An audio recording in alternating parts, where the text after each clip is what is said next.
José Zabala, Zabala al día. José, por favor, me ayuda a la traducción de esta pregunta, que quiero que la comunidad la sepa en español.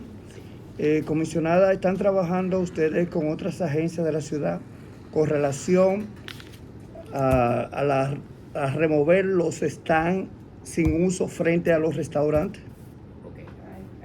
I took a little Spanish. No. I want to say this. I want you to know that the commissioner understands Spanish at a high level.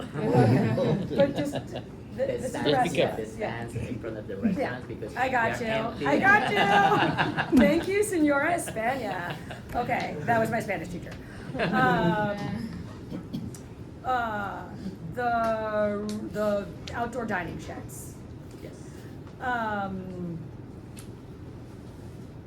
Restaurants are required under city law to operate like other businesses and put their trash out at a certain time, whether that is generated indoors or outdoors, but just throwing and leaving trash bags next to outdoor dining sheds is not acceptable.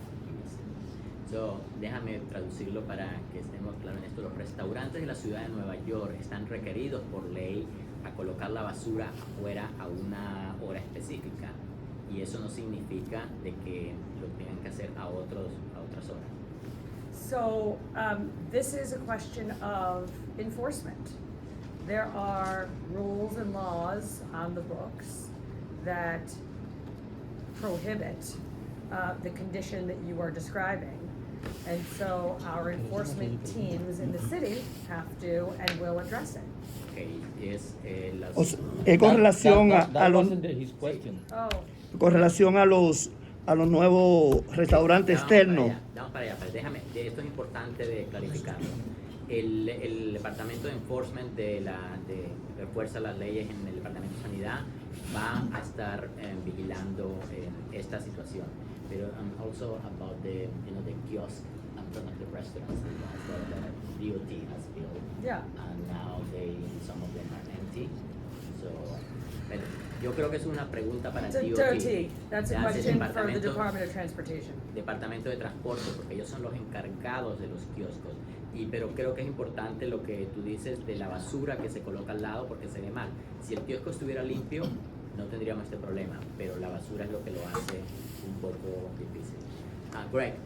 Greg McQueen from Manhattan. Ok, primero que todo, gracias por estar aquí, ¿no? Todos ustedes, el grupo de reporteros dominicanos, la comisionada Jessica Tisch, que está aquí, y quiero que sepan que Jessica entiende español bastante.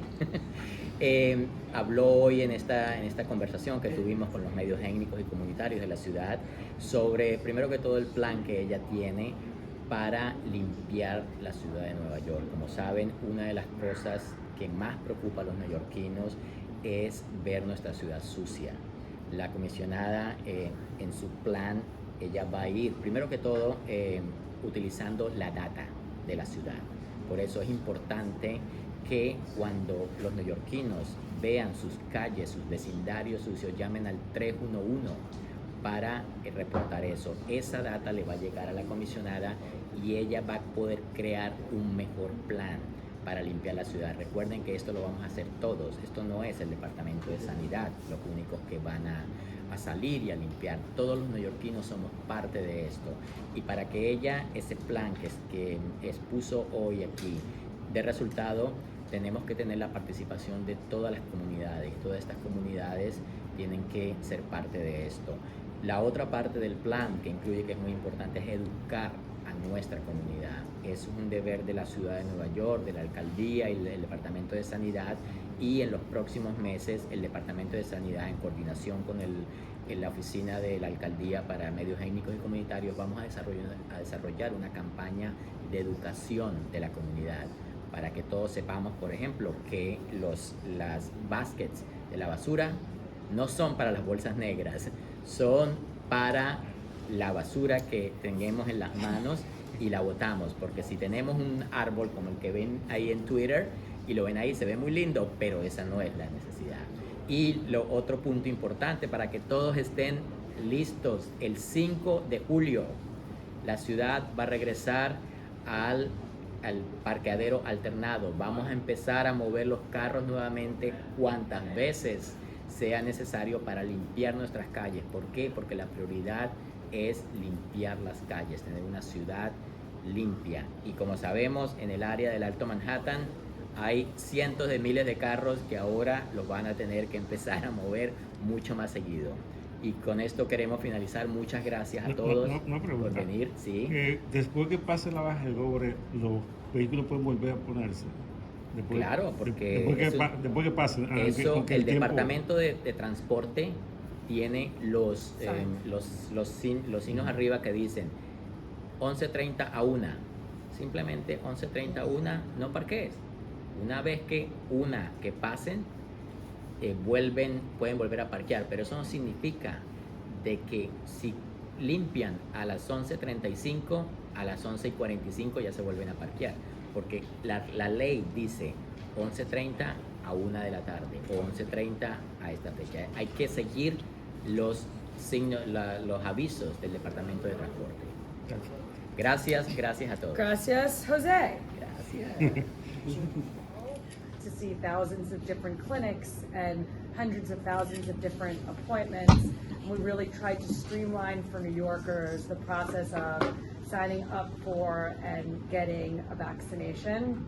And the other thing I'll tell you about that effort was that vaccine system, the part that New Yorkers saw was the sign-up part, but that system really powered the operations at the clinics. So it was really end-to-end, everything from when the New Yorker signed up for an initial vaccination through to when they showed up to the clinic and they got checked in. Their vaccination was then recorded in that system and sent to our city's immunization registry. So the past 2 years have been tech and pandemic. I also, in that job during the pandemic, oversaw the 311 system and the operations of the 311 call center. And in that job, I had a wonderful opportunity to work with virtually every single agency in New York City, among them the Department of Sanitation. That's a little bit about me and my career. I'll say on a personal level, I live in Manhattan. I have 2 sons. They are 10 and now 7. I think the main secrets to any success that I have had in my career have been a few really simple things. Hard work, smart work, real joy in my work. I really love what I do. My work is very important to me.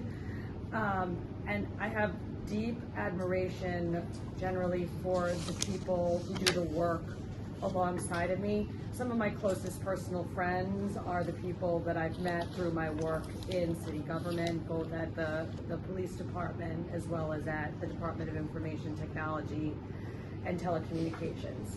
All right, so moving to sanitation. So I am now 2 weeks on the job.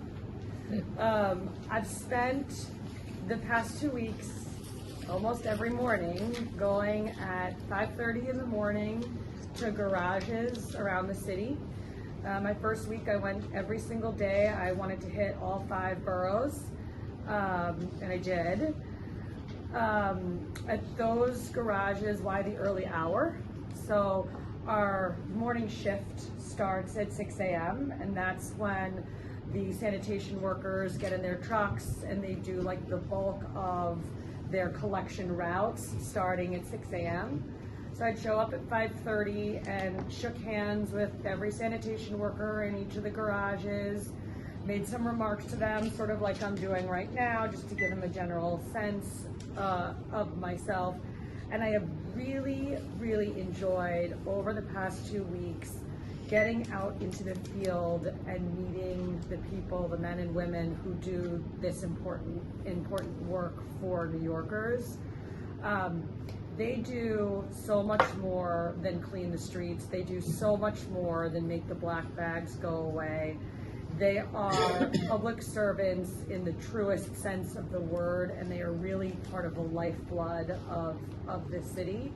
And one of the things that I want to do is to help New Yorkers realize and appreciate it. So I think one of the things that this department struggles with is when New Yorkers see a sanitation truck, they think, oh, I'm stuck behind a truck.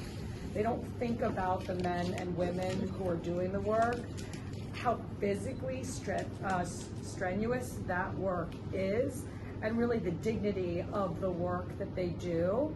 And so one of the things that I want to do as commissioner is to communicate their story to New Yorkers, because it is very honorable work.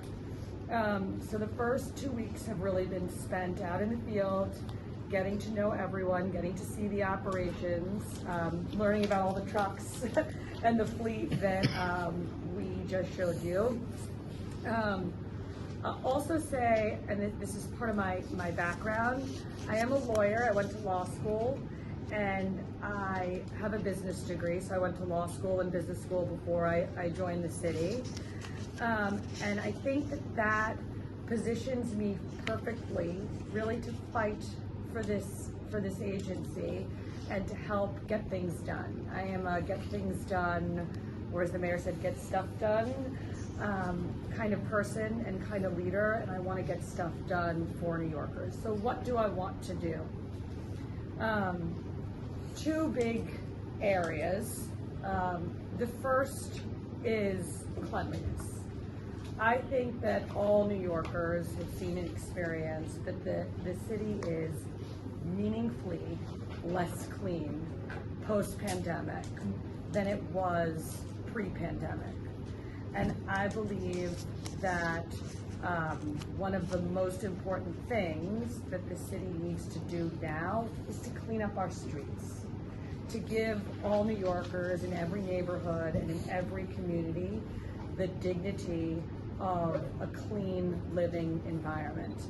And if not for the residents, then certainly also for tourism, because people come to the city and they want to come back if the city is clean. And I am going to place a very heavy emphasis on restoring the cleanliness of our neighborhoods and communities that I